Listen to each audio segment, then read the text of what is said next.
everybody, and welcome back to Nan with a Backpack. It wasn't always exciting. It wasn't always easy. Some days I felt on top of the world, and some days, to be honest, I've barely felt like showing up. But 2025 has definitely left me with some memories that I will never forget. So I thought I would take you on a little roundup of my year. So this year I've made a few notes. So if I'm looking down, it's because I'm reading my notes because I'll never remember. So back in January, I decided to start something new, which was my Nan with a Backpack newsletter. And if you're not signed up, I will leave the link down in the description below. It's something that I started and I wasn't quite sure whether anybody would sign up. But here we are, 12 months later, and I've got about 90 people subscribed to my newsletter. And if you're one of them, thank you very much. What was next? So the 6th was a huge date for me. I actually made 3,000 subscribers. And then on the 21st of January, I jumped from 3,000 subscribers all the way up to 4,000 subscribers, which completely blew my mind. In February, my parents came for a visit and it was wonderful to have them. They went to Vietnam and here to see me in Siem Reap, and then we travelled down together to Phnom Penh, and honestly it was lovely. We did quite a bit together actually. We went on a ox cart ride and we did the journey down together down to Phnom Penh, and we went out on a little cruise on the river down there. It was amazing. March. Boy, March was a hot one for sure. And it was also the time that I moved out of my first apartment here in Siem Reap. I was so sad to say goodbye, but after the Khmer New Year in April, which was amazing, and if you're ever in Siem Reap in April, try to get here for the Khmer New Year. It was so much fun. But after that, I was headed back to the UK. So I travelled from Siem Reap to KL and spent a few days shopping there. And from there, I went to another new country, which was Turkey, Istanbul. I was so tired. And by the time I got back to the UK, I feel terrible. I was full up with a cold and feeling bloomin' miserable, to be fair.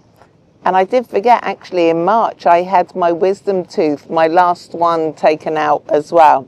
And out of all the wisdom teeth that I've had taken out, I've had 2 taken out in the UK, 1 in Thailand, but the one here in Siem Reap in Cambodia was definitely the best experience of a tooth extraction that I had. I went to Master Dental. Again, I will leave their details down in the description below if you are here in Siem Reap and need any dental work doing. What was next? So I arrived back in the UK, when was that? On the 26th of April. As I said, I was exhausted and full up with a cold. And then May, I was literally just catching up with my family and friends. It had been a year and a half since I'd seen them, so it was lovely to get back and touch base with everybody. June, I had a family wedding, which was, it was absolutely magical. It was really nice day. It really was. And then I was actually contacted by a reporter who wanted to do a little piece on me for a magazine called Take a Break, which has now been published. I think that was published in October the 16th, I believe. So if you get backdated copies, 16th of October 2025, Take a Break magazine featured me. I can't believe it. I was blown away. I really was, that anybody would be interested. But yeah, it was lovely to chat to her. So Kim, if you're watching, thank you very much for that.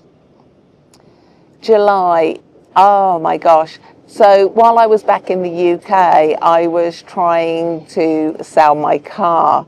It was one thing after another, it really was, but eventually I managed to sell it through a company in the UK. I didn't quite get what I wanted. So actually plans had to change. I had a whole plan of going through Europe, but that didn't happen. But actually looking back at that, things happen for a reason, and I'm quite glad that it happened the way it did, because I then found myself back here in Siem Reap. I moved into a new apartment. There was a few little teething problems, but actually I love my new apartment now. It really feels like home, and yeah, I'm so happy with my decision. I really am.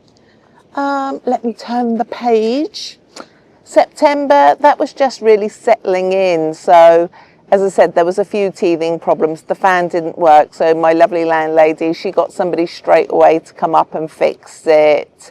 Yeah, but apart from that, everything went well. But then it was planning for my visa. So I had to get a visa for my India trip. I don't know if you've been watching the content recently for my India trip, which was amazing.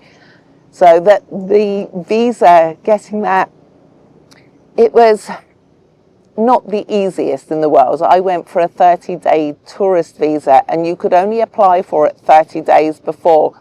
But every time I tried to go through and do the paperwork, the site kept crashing on me, so that was slightly nerve-wracking, but in the end I got it. The India trip was something I've always wanted to visit. India. I left here, I think it was on the 16th of October. I was a little nervous about going to India solo. That's why I decided on doing a group tour.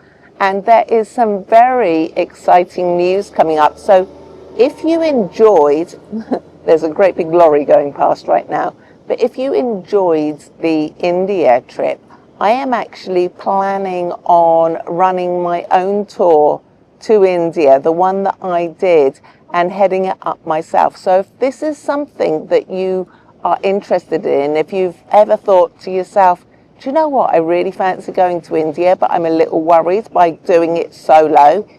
If it's something that you would like to do, drop me an email to Nan with a Backpack, and I'll leave the email address down in the description below. But if it's something you're interested in, drop me an email and I'll put your name on the list, because there will be very limited numbers. And in the new year, I will throw you over an email just to let you know the dates. I'm hoping to do it around October, November time next year. So that's 2026. So there is no pressure, but if it is something that you feel like you want to do, I'm literally just gauging interest at the moment. As I say, drop me an email and I will forward you on the details and how to book and how to get in contact sometime in the new year. So November was lovely. I actually met up with one of my sister's school friends' daughters who was traveling with a group, and she came to Siem Reap, so it was lovely. I met up with her and a group of girls from the tour here in Siem Reap. So if you're watching, hi! And now we find ourselves in December. This year has honestly flown by. It really has. When I pause and think about 2025, a few moments and things really stick with me. Some of the challenges have been, some days I felt really inspired and others I just didn't, but even when the motivation wasn't there, I kept going.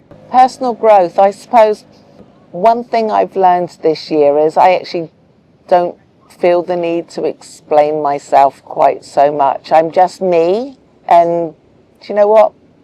That's okay.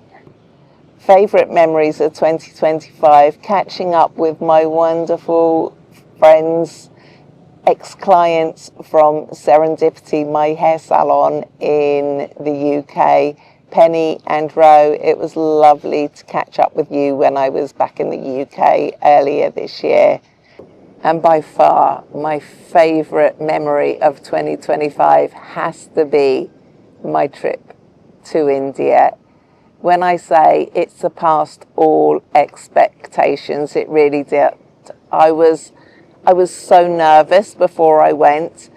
I kept thinking, oh, should I go, shouldn't I go? But yeah, it was far better. And as I say, if it is something that you feel like that you would like to maybe join me next year, do send me an email and I will get back to you in the new year. So thank you very much for watching, and I appreciate all the support through 2025, and I hope that you all have a wonderful Christmas and a happy new year, and I will see you next time. Bye for now.